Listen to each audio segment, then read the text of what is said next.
deep uncertainty, and pivotal shifts, traps to be avoided, right choices to be made. Join me, Tian Wei, for answers from the Swiss Alps with brilliant minds and key players. A world in change. A World Insight special on the World Economic Forum 2019. Hello and welcome to A World in Change, a special program of World Insight here on the Swiss Alps. Improving the state of the world has always been the motto of the World Economic Forum. But the question, even more important, is how? That has to be answered every year at the World Economic Forum. And today we are going to meet some of those who are providing their versions of the answer to this important question. First, Carrie, the Chief Executive of Hong Kong SAR. She is trying to illustrate that all the development start from home. And she's trying to help us to understand how Hong Kong, the past, the present, and the future are closely linked, and how that is going to be inspirational to develop the future policies. Let's listen in.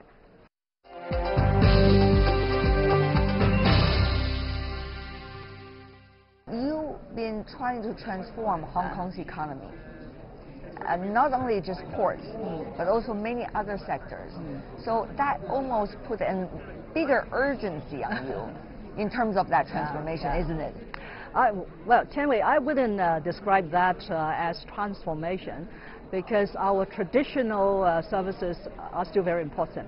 So my strategy is, on the one hand, we will consolidate our traditional services like financial, logistics, and professional services, and even tourism, and find new opportunities in each of these sectors.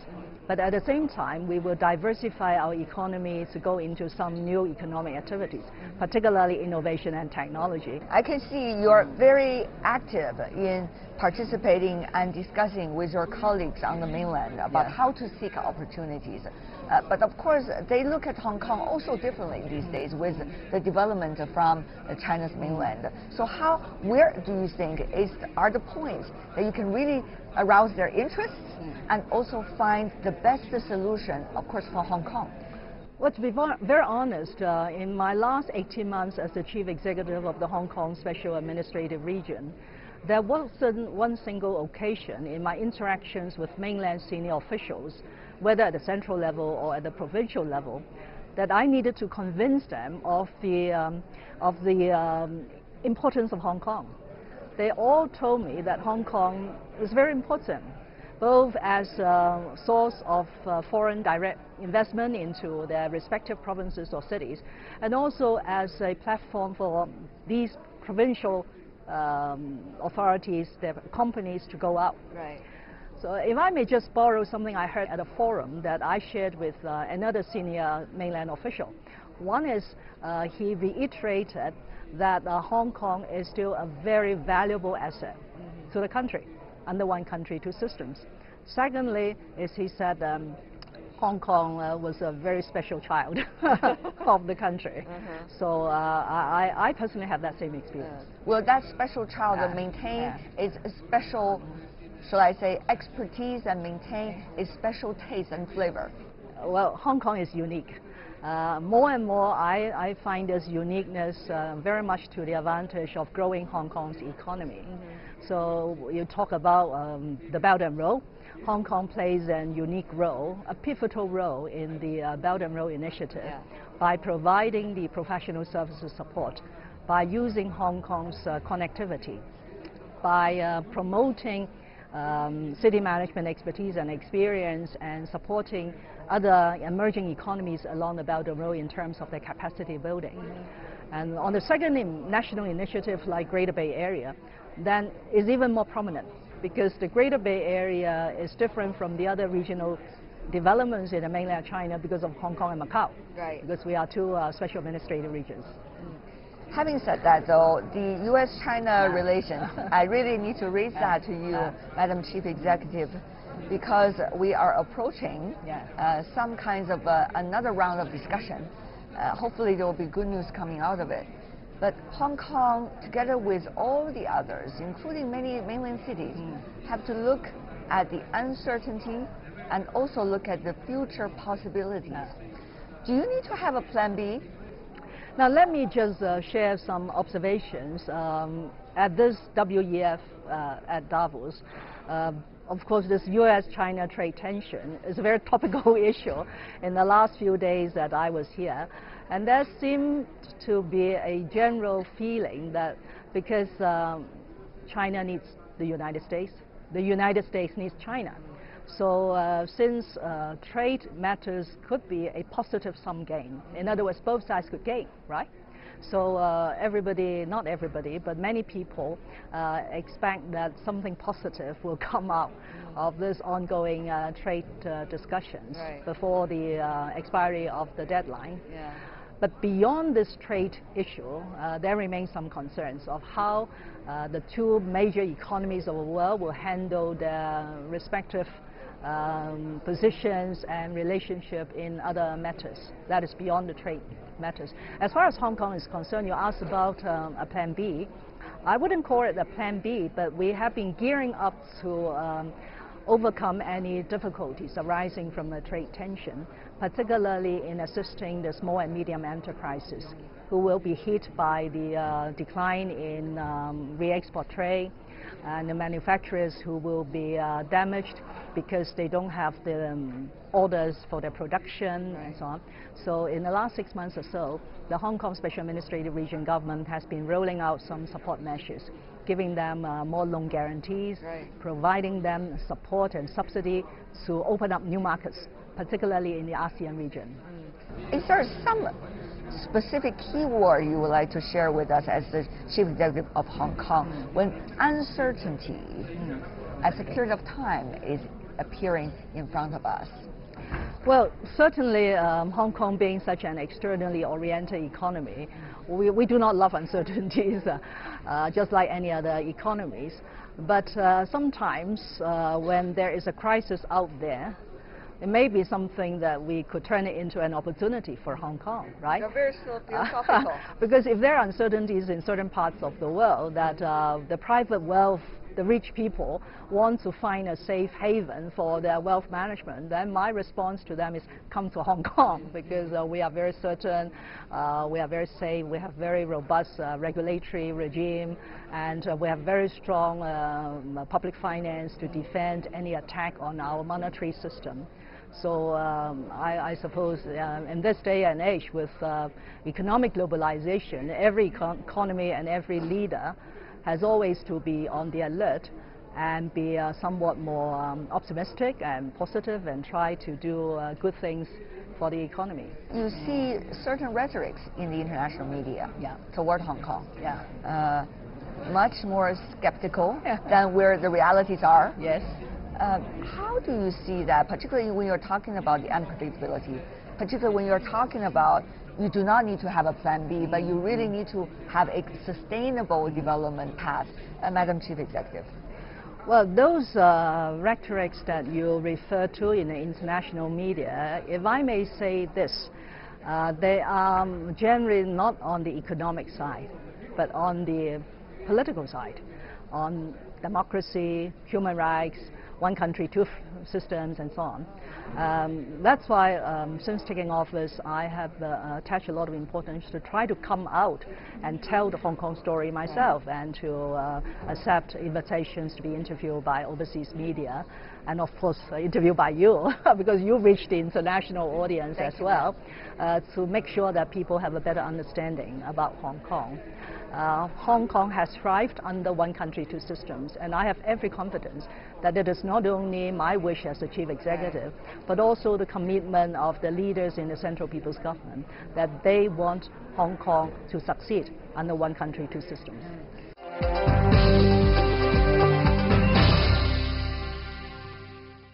On the trade, there are so many mechanisms under discussion. We could have a long list of them right now, all abbreviations. But Madam Chief Executive, to Hong Kong's advantage, what has to be in these systems and mechanisms that Hong Kong would subscribe to? We will continue to play a very consistent and affirmative role in upholding this multilateralism.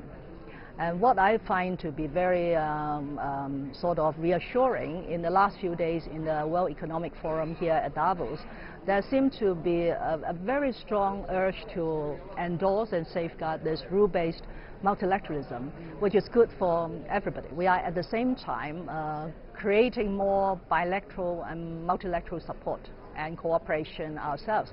So in the last 18 months, I'm very pleased to say that we have signed 3 free trade agreements with ASEAN and so on, and we have successfully negotiated a pretty comprehensive and high standard FTA with Australia. Yes. So after being interviewed by you, I'll be meeting other very senior government officials to explore further opportunities for that sort of bilateral free trade agreement, which will open up more opportunities for Hong Kong's business people. We'll continue to do so, but actually apart from trade, if I may just add this, what I have heard over the last few days clear and loud is technology is coming. Right. So you could not really resist this technological revolution. So the only option is to embrace it as early as possible and apply it wisely to grow the economy, to improve livelihood. But the anticipation of job losses as a result of this technological revolution, all governments need to gear up on education, on training, right, on retraining, to ensure that the labor force could still survive in a new technological age. Right. Madam Chief Executive, about that, I noticed it's not just about the technology, isn't it? It's also about the rules and the system with which technology will be used. For example, Chinese Vice President Wang Qishan, in his speech and interaction with Professor Schwab, founder of the World Economic Forum, talk about that. And for Hong Kong, well known for accommodating and changing. What is your view about that? Well, I was listening attentively to Vice President Wang Qishan's keynote address. I think the messages are quite clear that, of course, in setting rules and agreeing guidelines, both parties or more parties could have a constructive dialogue and try to reach solutions that will bring mutual benefits. So in other words, you do not go into a room to negotiate just for your own sake. You try to negotiate for win-win solutions. That's point number one that I have got this message. The other point is everything has to be put into context. So Vice President's view about yesterday, today, and tomorrow, meaning history, present, and the future. It's very inspiring. I started also to think about the past and the present and the future of Hong Kong in dealing with some of the challenges that we have. Now, I was giving a speech about Hong Kong's role in the Belt and Road. And then I adopted this analogy. I said that one way to look at Hong Kong's role and contribution in the Belt and Road is to look back at what Hong Kong has contributed to the country's reform and opening up in the last 4 decades. And this was very nicely and succinctly and genuinely summed up by President Xi Jinping when he met with the delegation that I brought to Beijing in November. So in all the 6 aspects that President Xi commended Hong Kong for contributing to the country's reform and opening up, could be equally applied to Hong Kong's participation in the Belt and Road. For example, in bringing investment to some of the emerging economies in the Belt and Road, in helping these Belt and Road economies to sort of improve and enhance their system, right, in sharing our expertise and experience in city management, right, in doing people-to-people bonds, education, and so on. So I do feel that it's very important to put things in context. I can tell it's a chief executive who's always seeking for opportunities for Hong Kong. One question related to that, Madam Chief Executive, is about the way of thinking. Vice President Wang Qishan was also talking about that. But to your view, it's a philosophical different approach. One is more about thinking about the context. The other probably is more about a solution-driven and challenge-driven. How do you think, at a time of globalization, from your perspective, different ways of thinking has to be applied, no matter what issues we're dealing with right now? Well, I can only speak on Hong Kong situation. As I just mentioned, Hong Kong's resilience is very good. And our people really have this can-do spirit to meet the challenges and try to rise and to the next level. So now that we have so many opportunities in front of us, one is the 2 national initiatives of the Belt and Road and the Greater Bay Area.